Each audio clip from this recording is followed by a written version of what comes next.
Health, Dr. Eileen Davila. Mayor Tory. Well, Brad, thank you very much and good afternoon. Our message today continues to be very simple. First and foremost, please get vaccinated. Our Team Toronto effort to get people vaccinated across the city is going strong, with more than 481,000 doses administered by the city and by hospitals and our healthcare partners, pharmacies and family doctors across the City of Toronto. And I want to say a special word of thanks to the 16,220 people who booked appointments to get vaccinated over the weekend. This morning, we opened 2 additional mass immunization clinics in Willowdale and Malvern, and we're on track to open another site at the Hangar in Downsview next Monday. These mega clinics are just one part of the effort that Team Toronto is making to getting shots in the arms of Torontonians, ideally all 3 million of us. 19 clinics are operating across the city today, thanks to our hospital and healthcare partners and the efforts of the city itself. We continue to urge people who are over the age of 70 or over, to book their vaccine appointment if you were born in 1951 or earlier. You are eligible right now, if you were born in 1951 or earlier, to get your dose of vaccine at our city-run clinics. There is no time better than the present to get this protection at a time when the variants are posing a renewed threat, as we'll hear from Dr. Davila today. I strongly urge people who are eligible to get their shot as soon as possible. As Dr. Davila will detail in her report today, the COVID-19 cases are on the rise, helped by the variants. The sooner we're all vaccinated, the sooner this pandemic will be over. So please don't wait. Go online now at toronto.ca/COVID-19 or call 1-888-999-6488. Our vaccine efforts depend almost entirely on vaccine supply from the other governments. As you know, the federal government secures the vaccine supply and the provincial governments distribute it to municipalities, in the case of Ontario. Today, the Greater Toronto and Hamilton area mayors and chairs met, as they do every Monday, and issued a statement following the meeting urging the 2 governments, the federal and provincial governments, to work together to make sure reliable and increased supplies of vaccine doses are available to our region and to other regions across the country that have been particularly hard hit by the virus. An objective examination of the numbers indicates that the GTHA, the Greater Toronto and Hamilton area, is a COVID hotspot in the country, and we were unanimous in asking that that be taken into account in vaccine allocations alongside other hotspots in the country. Our best public health advice is that we need to have as much vaccine as possible right now in order to get as many people vaccinated as quickly as possible. We've heard questions from people about how homebound residents will be vaccinated. Toronto Public Health defines homebound clients as those that receive chronic home care and those who, due to physical, social, or mental barriers, are consistently unable to leave their home to visit a clinic, a pharmacy, or primary care provider, including to receive COVID-19 vaccinations. These people are also unable to grocery shop or to do other essential activities outside of their home.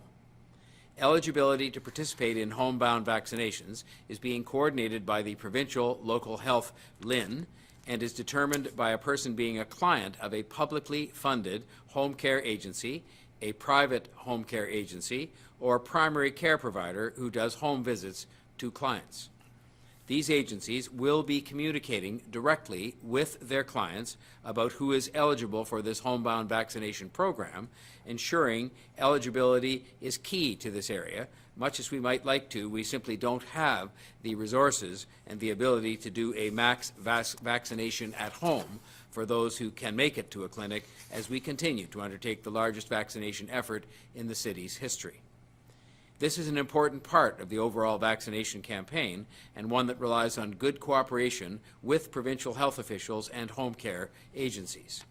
The Toronto Central LHIN, the provincial health organization, estimates there are around 3,500 people who are eligible to receive homebound vaccination service, and this will largely be done by the primary care providers, the home-based care providers working with Toronto EMS, and the Ontario Health working with the Toronto EMS. These are the people that will provide the homebound service to those who are eligible. Right now, This work very much relies, as everything else does, on the vaccine supply being available and our ability to move it in a timely manner.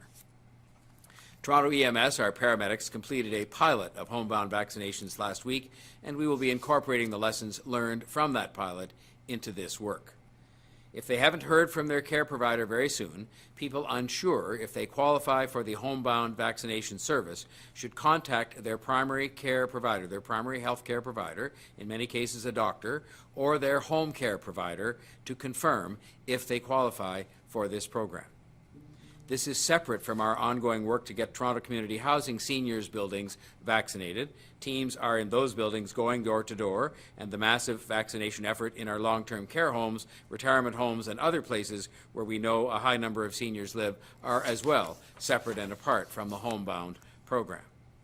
We continue to urge seniors who are able to visit the city-run clinics or other hospital or healthcare clinics to get their vaccination at those locations, and we urge relatives and friends to offer help with registration and transportation, as so many relatives and friends have already done, and we're immensely grateful for that help.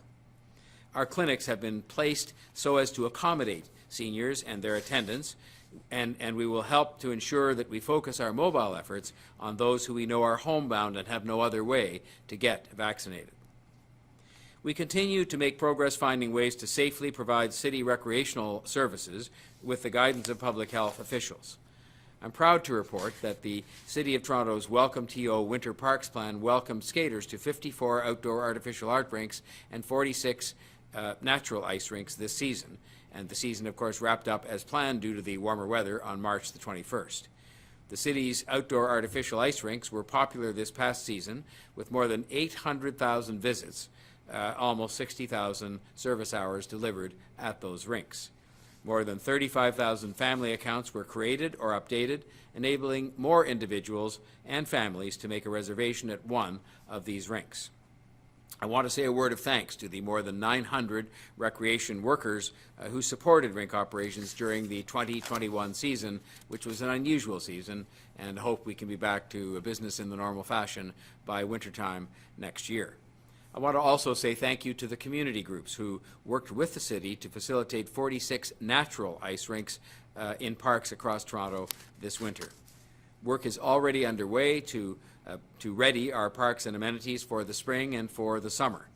The city will be opening its 5 golf courses for the 2021 season on Thursday, April the 1st, a few days ahead of schedule. Humber Valley Golf Course is celebrating its 100th anniversary this year. In recent years, Humber Valley has been redesigned to be accessible for golfers with differing abilities. It is regarded as one of the premier courses of its kind in all of Canada, and we're very proud of that. Toronto's courses are all affordable, all high quality, and all TTC accessible. Golf is a permitted outdoor activity under the current provincial regulations, and staff have worked with Toronto Public Health to ensure that golfing is as safe at city courses as it can be during the COVID-19 pandemic. Golfers are encouraged to book in advance through the city's website at toronto.ca/golf or by calling the individual golf course. Now it's time for Chief Pegg to give his daily report on the vaccine effort. Thank you, Mayor Tory, and good afternoon. On Saturday, March 27th, the Province of Ontario extended vaccine eligibility to Toronto residents who are 70 years of age and older. At 8 o'clock this morning, the provincial booking system was again expanded to include those who are 70 years of age and older, both in Toronto and outside Toronto. Between Saturday morning and 1 o'clock this afternoon, more than 19,000 people have successfully booked their COVID-19 vaccination appointment in one of the city-operated clinics between now and April 11th. Also, as of 1 o'clock this afternoon, there are approximately 7,700 first dose appointment slots available between now and Friday this week, although bookings are occurring steadily. This, of course, is in addition to the appointments booked in healthcare partner-operated clinics and pharmacies. At 11 o'clock this morning, 2 additional city-operated mass immunization clinics began operations. This includes the clinic in the Malvern Community Recreation Centre and the clinic inside the Mitchell Field Arena. I'm pleased to report that the uptake in both of these community center-based clinics has been extremely positive. As of this morning, the Malvern Community Center Clinic is fully booked from today through April 1st, with appointments being available on April 2nd and beyond. Also, as of this morning, the Mitchell Field Arena Clinic is fully booked from today through April 6th, with appointments being available on April 7 and beyond. The Scarborough Town Centre Clinic location is fully booked from today through April 1, with appointments being available on April 2 and beyond. Both the Metro Toronto Convention Centre Clinic location and the Toronto Congress Centre Clinic location still have appointments available each day this week. This is largely as a result of the fact that we have significantly increased the daily capacity in both of these clinics, thereby opening additional appointments. As of this morning, we are able to administer more than 42,000 vaccines this week in our network of 5 city-operated mass immunization clinics. Operations in all 5 city-operated clinics are running smoothly today. Wait times for those who arrive shortly before their scheduled appointment are very short, with most people not having to wait at all. At present, the majority of clients are in and out of the clinic in approximately 30 minutes. All 5 of our city-operated clinics will be open and operating as normal throughout the upcoming Easter long weekend, including Good Friday, Easter Sunday, and Easter Monday. Anyone who was born in 1951 or earlier can book their appointment to receive their COVID-19 vaccine by accessing the online booking system, which is available at toronto.ca/COVID-19. Or, if you were born in 1951 or earlier and would prefer to book by phone, please call 1-888-999-6488. If you have family or friends who were born in 1951 or earlier and who may need assistance or encouragement to book their COVID-19 vaccination appointment, please assist them in booking their appointment. Our immunization task force is continuing to identify viable options to ensure that every available COVID-19 vaccine dose is administered each week.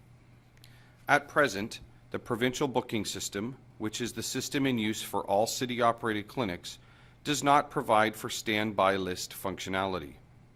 Our immunization task force, however, is actively exploring options to maximize the administration of vaccine on a daily basis. But let me stress that no vaccine is wasted. Unused vaccine is either carried over to the next day's inventory or is reallocated to our healthcare partners for administration in their respective clinics. I want to thank each and every client who arrives for their confirmed appointment no earlier than 15 minutes prior. This greatly assists us in ensuring that your experience is both timely and efficient. I also thank everyone for limiting the number of support people that they bring with them to the clinic by bringing only those necessary to support and assist them in moving through the clinic. I continue to encourage anyone who requires a mobility device, such as a walker or a wheelchair, to bring their device with them for their vaccine appointment whenever possible. We have increased the number of mobility devices we have on site, along with increasing the number of trained healthcare professionals and emergency first responders on site who are available to help anyone who requires assistance in moving through the process. I remind everyone that vaccinations are only available by appointment and are not available on a walk-in basis at this time. Please do not contact 311 nor Toronto Public Health for assistance in booking your COVID-19 vaccination appointment, as our staff are not able to access the COVAX system on your behalf. Please continue to monitor toronto.ca/COVID-19 for the most up-to-date information on immunizations in Toronto. I will now invite Dr. Davila to provide her update. Thank you, Chief, and good afternoon. Today, I am reporting 670 new cases of COVID-19. 16 new admissions bring the number of people in hospital to 302. 53 people are in the ICU. We are reporting 2 more deaths to COVID-19, sadly. The current number of total cases screened positive for variants of concern is 7,752. When thinking about case counts, variants, and virus spread, I want to mention 3 things. First, between last Thursday and today, we have seen 4,155 new cases of COVID-19. Second, from last Thursday until today, 89 people have been admitted to hospital. And third, anecdotally, I'm hearing from colleagues at Toronto hospitals that increasingly admissions are of younger people and often directly to the ICU. Within our figure of 670 cases today, 227 are people between the ages of 20 and 39. That's just shy of 35%. The data continue to paint a picture of worsening resurgence and escalating cases. Add to that, Passover is underway. Good Friday and the Easter weekend are in just a few days. And Ramadan begins just 1 week thereafter. Unfortunately, our track record around holidays isn't very good. This past Christmas, the 7-day moving average was 660 cases. 2 weeks later, it had increased to about 1,000 cases. People gathered, and this caused the virus to spread. Now is not the time to gather. We are not well enough protected. There is no reason to believe that history won't repeat itself. In fact, we have every reason to believe that it could be worse, given the transmissibility of variants of concern. If you've been vaccinated, I want to remind you about something you will have been told the day you got your vaccination. The vaccines don't work instantly.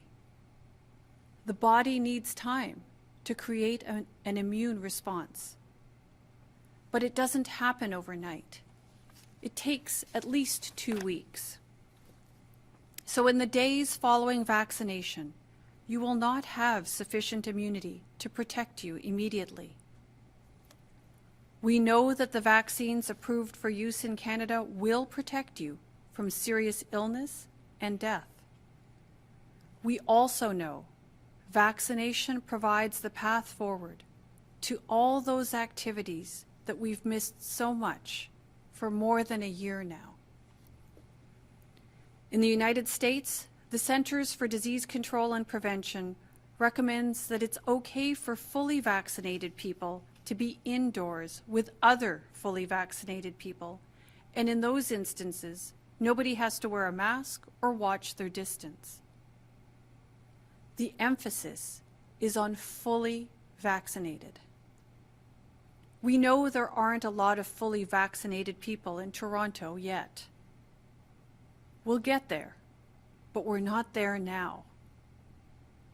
For anyone who misses hugging someone else, anyone who wants to see their grandchildren grow year over year, anyone who wants to spend time close to someone else without thinking about whether it's safe or not, the vaccines are the answer. If you've had yours, please don't gamble with it yet, especially with the variants dominating the infections in Toronto and case counts rising, and particularly if it's just the first dose you've had. Have confidence in the protection the vaccines provide, but don't risk anyone's health quite yet. If you're waiting for your turn, don't forget, The only thing protecting you from COVID-19 right now are the steps you take to protect yourself. Getting your vaccine will protect you from all we've feared in the last year.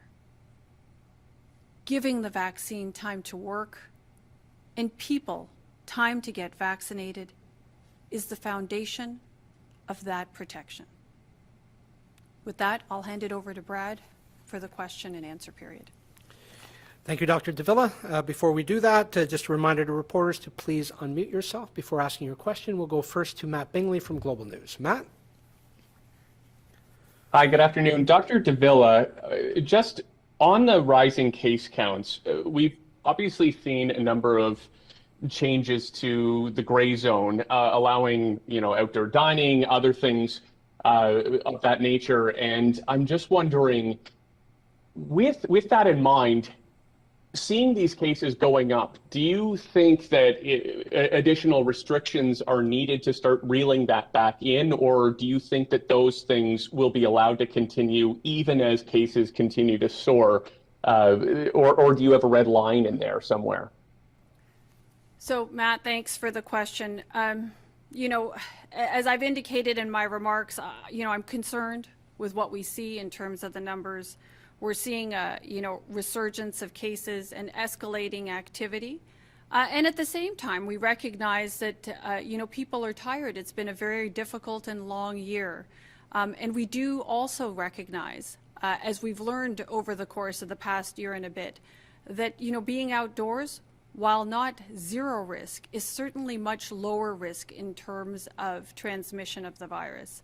So I think what you're seeing here is certainly, cause for concern as we look at the numbers and recognize that there is ongoing transmission, and trying to find that space where we're giving people opportunities to, be outside, enjoy, nicer weather after a long winter in a lower risk environment, but of course constantly watching and making sure that we're doing the best we can to reduce transmission to the greatest extent possible while we try to roll out those vaccines, which will provide that path forward, as I've just talked about in the remarks. This is the way forward.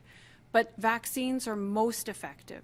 They will deliver the best protection that they can for us and move us into that space where we all want to be, with life a little bit more like it used to be. If we're able to keep transmission down to the greatest extent possible. So really people, we're really looking for people to continue those measures for self-protection as much as possible to the greatest extent that they can so that vaccines can have their best effect. Yeah, but I guess when it comes to, you already pointed out that when it came to Easter last year and other holidays, we don't really have a good track record. So just seeing what we are on the precipice of another potentially mass indoor event, in contradiction to what you're recommending, what would be the opportunity that you would see that this is really going out of control, even outside, and that there is a perception of things are loosened up outside. It doesn't matter what I do inside with my family members. Well, Matt, I think that we've been trying to make sure that people understand that it does matter. It does make a difference, regardless of what framework there is and what rules might be provided for. At the end of the day, what each of us does individually does make a difference. And we've actually seen the capacity for Toronto residents to demonstrate good behavior in terms of reducing transmission. There have been moments clearly where that has been less than ideal, but we've also seen some real strength and real vigilance practiced by Toronto residents when they appreciate and understand that this is the best path forward. Add to that, now we have vaccines available to us, and they are protective. They are effective. We've seen that, not just here within the context of long-term care homes and retirement homes, but we've also seen the experiences in jurisdictions around the world. So again, I would encourage people to really be vigilant We're almost there. If we can, maintain lower rates of transmission in our community, it gives vaccines the best chance to afford that protection for us all so that we can actually put this pandemic behind us sooner rather than later. Thank you. We'll go next to Dave Woodard from Global News Radio. Dave? Good afternoon. Dr. Davila, can I get your reaction to the National Advisory Committee on Immunization recommending a pause on AstraZeneca vaccinations for people under the age of 55? So I haven't yet had the opportunity. I've heard, a little bit about it in the background, but haven't had an opportunity to really look at the recommendation. And I'm very interested, as you can well imagine, to see the specifics of the recommendation. I would say this, that it's important that we have, this activity happening, that there is a National Advisory Committee on Immunization constantly assessing and reassessing vaccines. We expect that our federal partners who are responsible for the regulation of vaccine use in Canada continue to play that very important role. And I'm certainly assured, as should be the people of Toronto and beyond, that there is, active and constant assessment of the safety and effectiveness of vaccines so that we know that the products that are available for use in Canada are being constantly studied and used in accordance with the best available evidence. Okay, thank you. And I do have a question about the rules surrounding schools and students.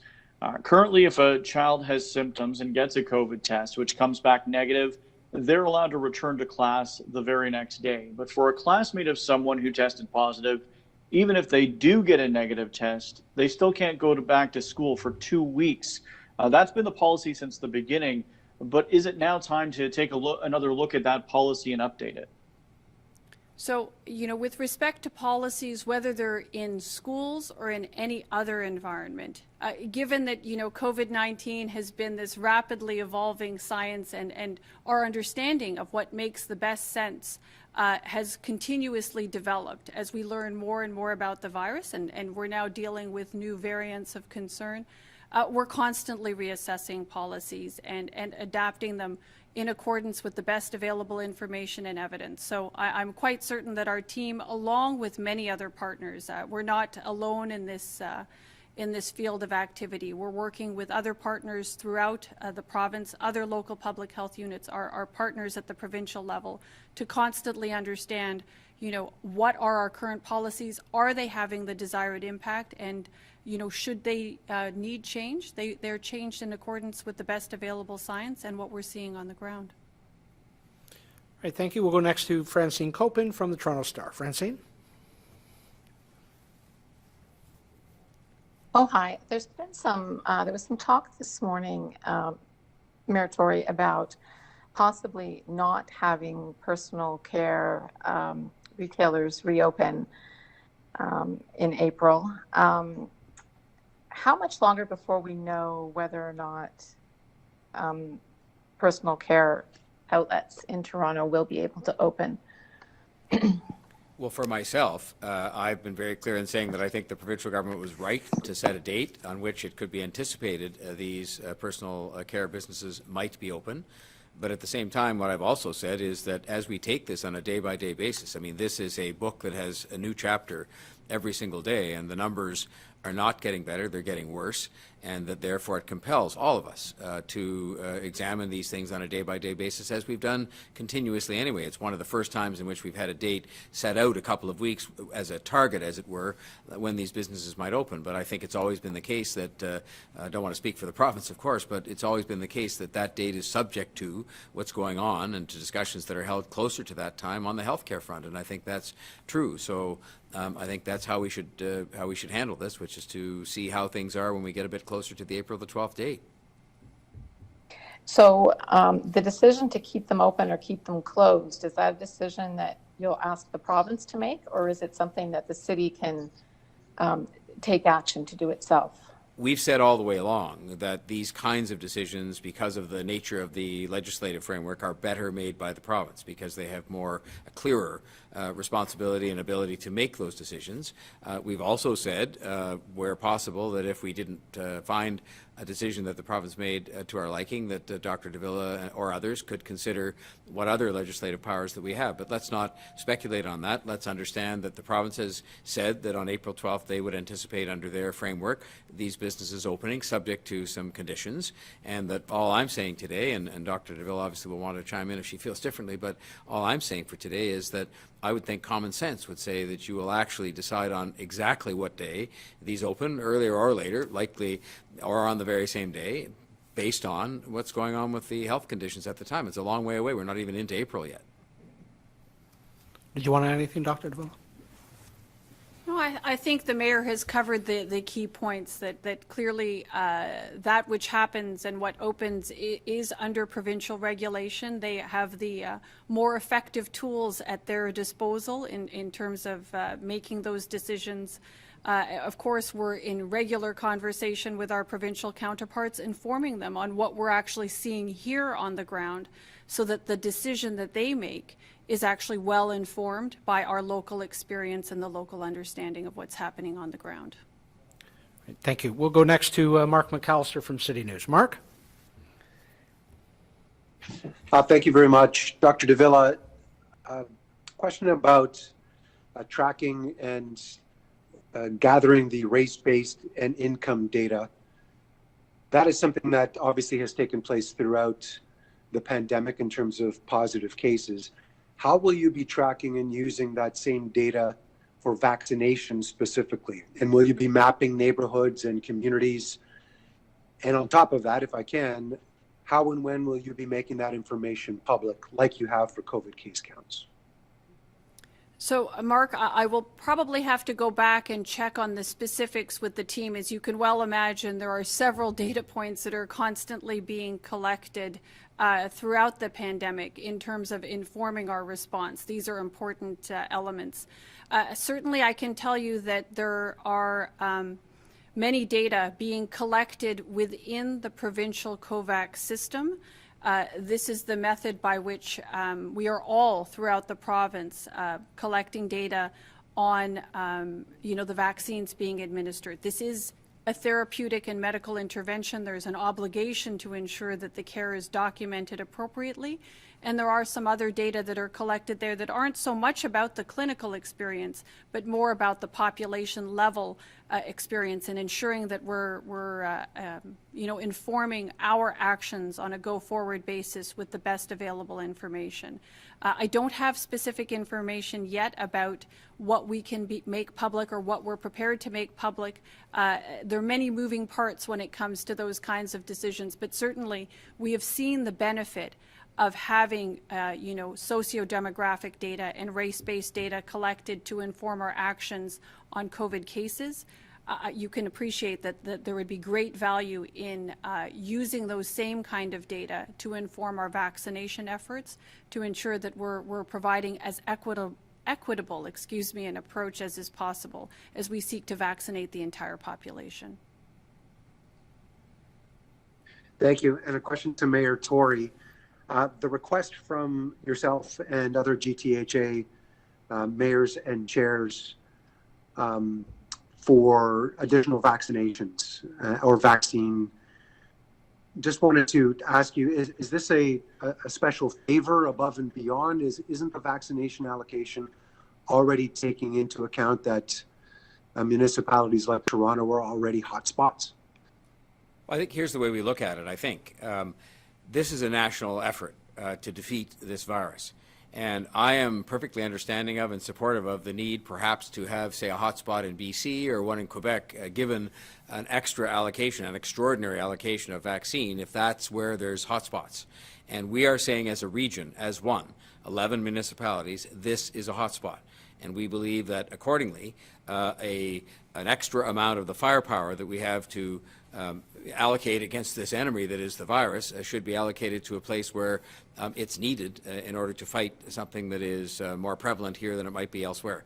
And how that all got sorted out, we're just making the request that that be taken into account in a hotspot, which we believe our region to be right now, and that we be given some extra tools to deal with that. Thank you. We'll go next to Denise Paglinawan from the Canadian Press. Denise? Hi, thank you for taking my question. A question for Dr. Davila. The number of residents that Toronto has vaccinated, I'm wondering what the percentage is for those 80 years and above that you've vaccinated. So Denise, I'm afraid I don't have those specific data in front of me. Certainly that 80-plus population is one that was the focus early on. It was one of the phase 1 priorities. I'd be very happy to take that offline. But, you know, in alignment with the earlier question, I think these are important bits of information that we use in order to inform our responses and our actions as we seek to increase vaccination throughout the entire population. You know, we're planning to get those data up and available on our website so that you and the entire public will be able to you know, understand the vaccination in greater detail. So we've just started putting some information up on our monitoring dashboard. There's a section there specific to vaccine. Over time, as the team has the opportunity to enhance what's available, you know, it's my sincere hope that that's the kind of information that you'll be able to access sooner rather than later, so that people are aware of what's happening with our vaccination efforts here in the city and where we're directing our efforts in accordance with the data that we collect. Thank you, Dr. Davila. And my follow-up is for Mayor Tory. Mayor, I know you've answered one of the reporter's questions about this already, but this morning or hours ago, it's trending that you said that salons and other services like this may not reopen on April 12th. I know you said that this would depend on the data, but what are you seeing now? Well, it's not so much what I'm seeing, it's what's being reported by the health authorities in the City of Toronto and elsewhere, which is a very disconcerting situation with regard to the rise in case counts and also the rise in the activity of the variants. And I would say this about any decision or any recommendation that had been made about anything that would apply 2 weeks out, more than 2 weeks out on April the 12th, which is, I think we better just make sure that what we say to people in a spirit of honesty and in a spirit of common sense, that any final decision, while it's not ours to make, it's the provincial government's, would more likely be made at a time much closer to that date when we see what's going on with the health circumstances, which you hope will be better, but you have to sort of understand they may not be, and that we should be making big decisions like that and a host of others when we get closer to that date. And that's all I'm saying. Thank you. We'll go next to Nick Boisvert from CBC News. Nick? Hi, thanks. A question for Mayor Tory and maybe anyone from the bylaw team who's on the call. We've been hearing from some restaurant owners and workers who have said that it seems like they're the ones with the obligation and responsibility to make sure that people aren't dining with others from different households, which is the current gray lockdown rule, but that they haven't really been told how they're supposed to enforce that, whether they're supposed to take IDs or how they're supposed to, you know, make sure that that's not happening. Mayor Tory, I mean, do you think restaurants need a little more help in this case? And if anyone from bylaw wants to clarify anything on how that process works, I'd be happy to hear that as well. I wouldn't suggest for a minute that the question of how you enforce that is easy or simple, but I would say that just an eyeball test would often, though not always, tell you that certain groups of people are unlikely to live with each other, and especially if it's a larger group, and that therefore you could always offer the option of just saying, I'm afraid I can't serve you unless you can in some way show me that you live together. But, you know, the one thing we have always said we didn't have the capacity or the resources to do is to have either every restaurateur or every bylaw officer going around and checking everybody's driver's license to see if they all bear the same address. There has to be a degree of good faith on the part of people here who want to defeat this virus. And it's very interesting and disconcerting that the case counts are pushing down to a lower age demographic. And in fact, the benefits of vaccines are seen by the fact that there are fewer people that are older that are coming down with this now. And the variants are, of course, much more, from what I've learned from Dr. Davila, much more dangerous even to younger people. And so you just have to hope that people are going to self-police to some extent and go out with the person they live with if they live with someone else and not go out with groups of friends yet. I mean, we will sooner have the day when you can go back out with your friends if people, for now, follow those rules. I think it is reasonable that restaurateurs, in obvious cases where it doesn't quite meet the smell test, that people are living in the same household together, they might at least ask. But beyond that, I know it's very difficult to enforce this kind of thing for law enforcement people or for restaurateurs, but people should make the effort. Carlton, Grant, anything you'd like to add to that piece around enforcement of this particular measure?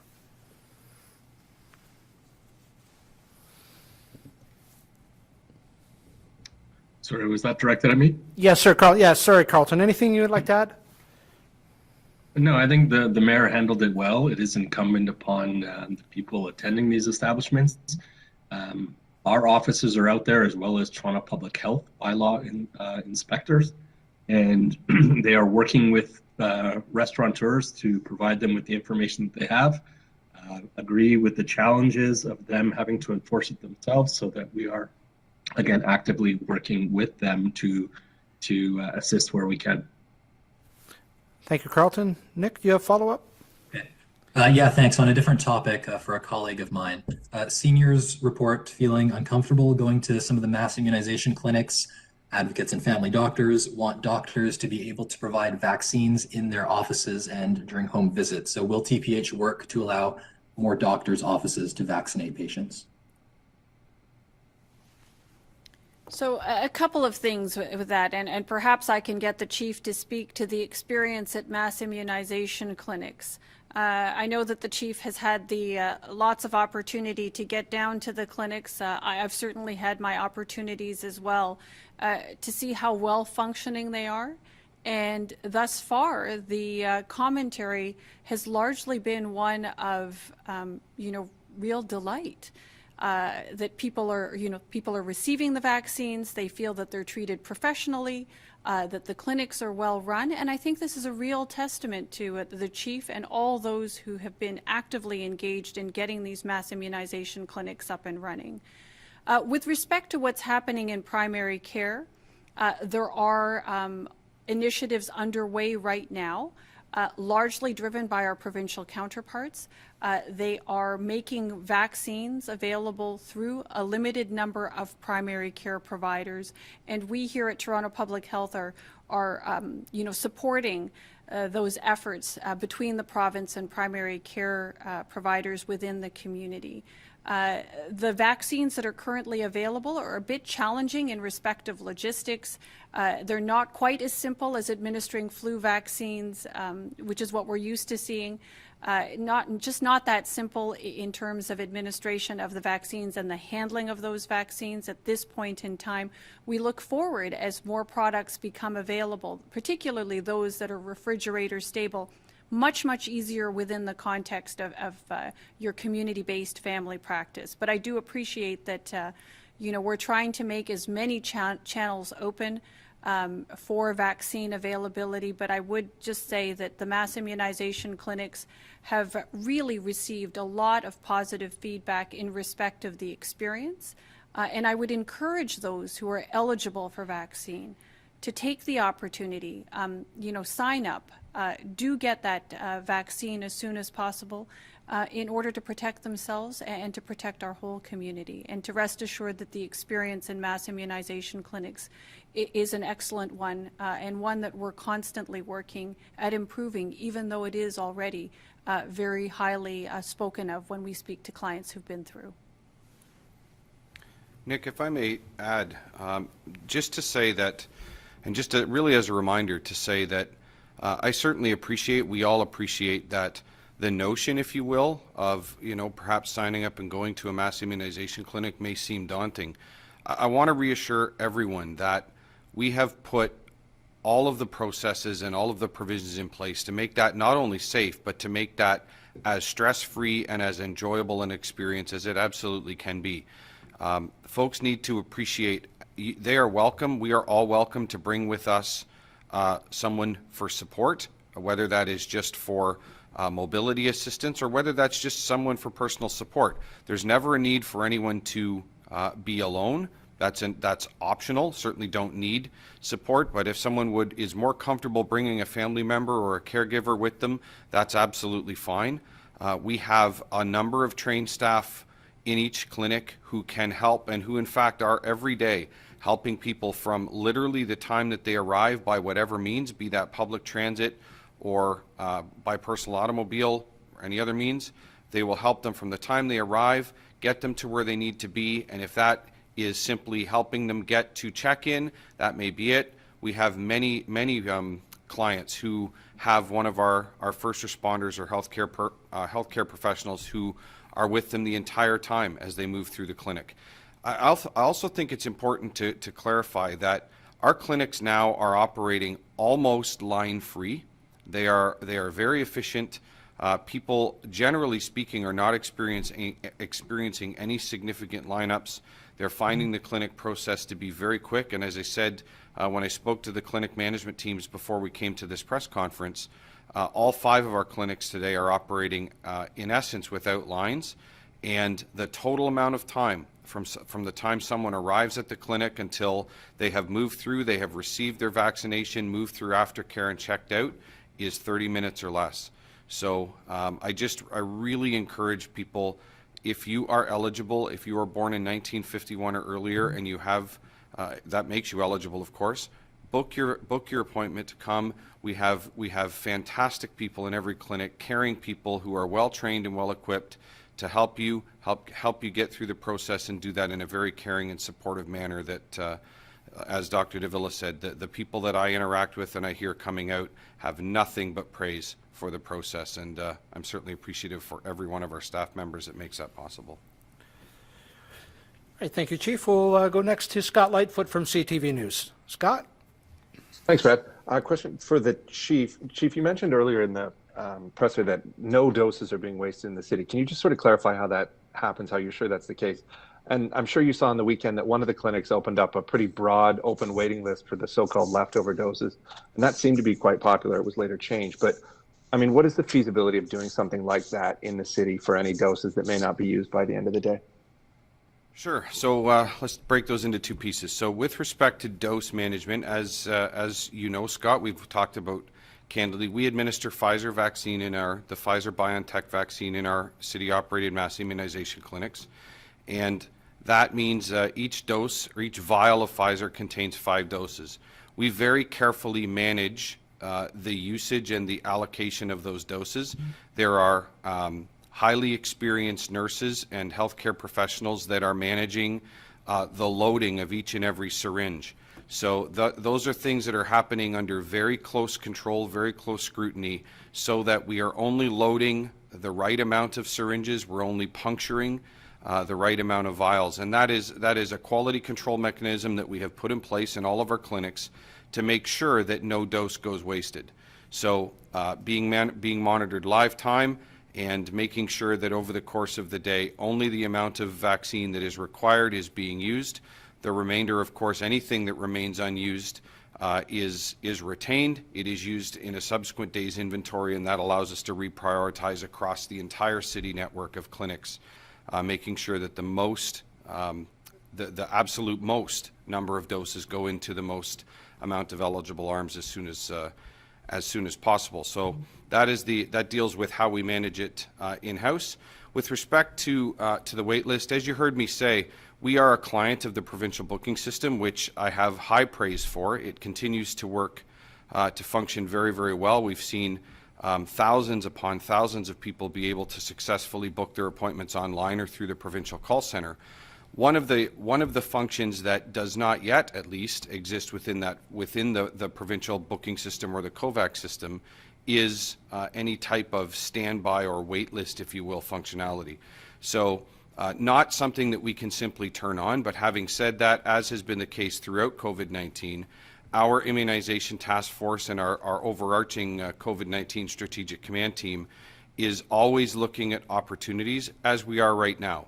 We are looking at a number of different options and continuing to push ourselves really to do anything that is possible to increase and to maximize the amount of vaccine that we can administer to people across the city and get as many vaccines rolled out as possible. So ongoing work. I too am very interested with what we saw happen in the number of days with some of our healthcare partners. And one of the things that we're doing is seeking their feedback on how that process has worked, the methodology that they've used, and then we'll look at that and every other opportunity to roll out effective and efficient means within our city-operated clinics. So work underway, more to come.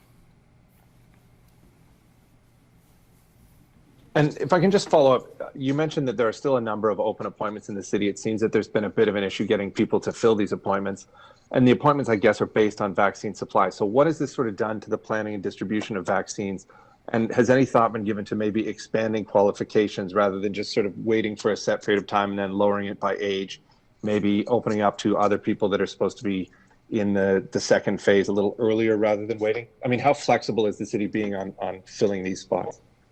Well, Scott, perhaps I'll start, and then I may hand to Dr. Davila with respect to eligibility. Other than, let me start here. So the eligibility for vaccine is determined and established by the province under their provincial framework, first and foremost.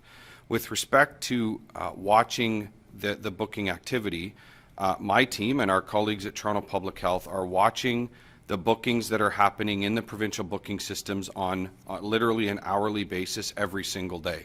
We watch and we monitor what happens, and we've now seen, we have had a number of experiences, most recently with the reduction from 75 to 70. That produces an immediate spike in the number of appointments that are built. But we watch very carefully what happens hours a day and over each day.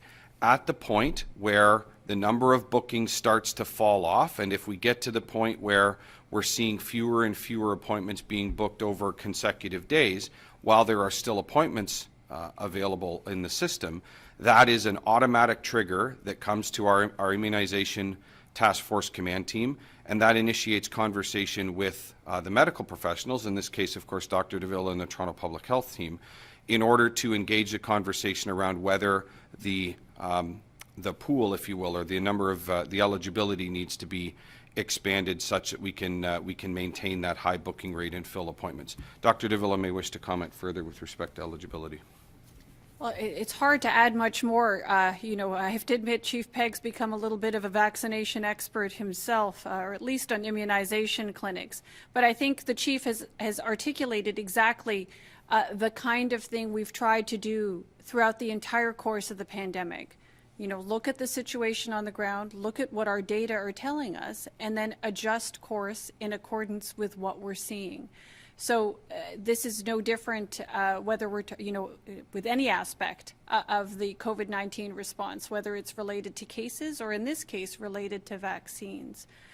Obviously, our goal is to, in accordance with the provincial prioritization framework, provide, efficient and effective means by which to vaccinate the entire population of Toronto as quickly as possible. And we're constantly assessing the data, and we'll continue to do so until we're actually able to complete that vaccination job that's in front of us in accordance with the provincial plan and, of course, in concert with our healthcare partners who are part of those vaccination efforts. Thank you. Final question is to Dave Ryder from the Toronto Star. Dave? Hi, just following on that, I'm wondering, I think this is for Dr. Davila, but anybody else wants to chime in. Given that the variants are increasing quickly, that they're hitting younger people harder, and we're seeing 20-year-old people in their 20s, 30s, and 40s in hospital on life support, and that we've had this pattern where the city lowers the age, there's an initial rush of registrations for vaccination, and then the city begs people to come forward because now there's spots going on. Dr. Davila, has there been thought to just opening it up and saying, you know what, the situation is so dire that, and there's hundreds of thousands of Torontonians ready to come and stick their arm out, that anybody who needs vaccination or wants vaccination, just come and get it if there's supply? So, Dave, I think that the final part of your question is perhaps one of the most important components of it. This is very much supply dependent, but there are constant conversations happening and constant assessments and reassessments as to how the vaccination effort is how it's going, whether we're talking about mass immunization clinics that are run by the city or the vaccination efforts that are being undertaken through healthcare partners out in the community. We're constantly looking at and talking about what we're seeing where things are going well and where there are opportunities for improvement. Of course, supply has been one of the key issues over the past several weeks. We remain hopeful that those challenges will alleviate and no longer be so much part of the conversation, but for now there continue to be some supply issues still. And so we're working in accordance with the current supply to try to make sure that we're providing those vaccines as quickly as possible with a mind to reducing mortality and certainly reducing hospitalizations and morbidity related to COVID-19 infections. Thank you. And following on supply, I think this is for Mayor Tory because I think you talked to the Premier and others more than anybody else. As of Monday, the province has received 320,000 more doses than it has given, and there's another 450,000 doses arriving from the federal government. But yet we've heard Premier Ford sort of point his finger at the federal government saying that's the issue. Mayor Tory, have you asked the provincial officials what's going on, why we seem to have received so many more doses than we've been able to give out? We've had many discussions about supply, and Chief Pegg has probably been involved in more of those at the level of General Hillier and the task force provincially than I have been.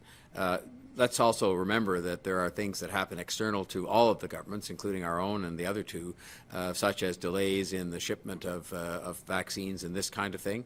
But, we have certainly made known, for example, the desire to have more information about what's going to be coming our way 10 days from now, because I think we're fairly certain of what's coming in the next short period of time, and that's how we've made available all the different appointments we've made available on the basis that we will have the vaccine to inoculate people. And you've heard that the GTHA mayors and chairs today talked about both governments taking a look at even further steps that could be taken, for example, for this region, including the City of Toronto, to take account of the fact that we have a lot of cases on our hands and that the more vaccines we can get into people's arms, the better we're going to be able to fight that off. So there are lots of discussions going on all the time about getting as much supply here as we possibly can.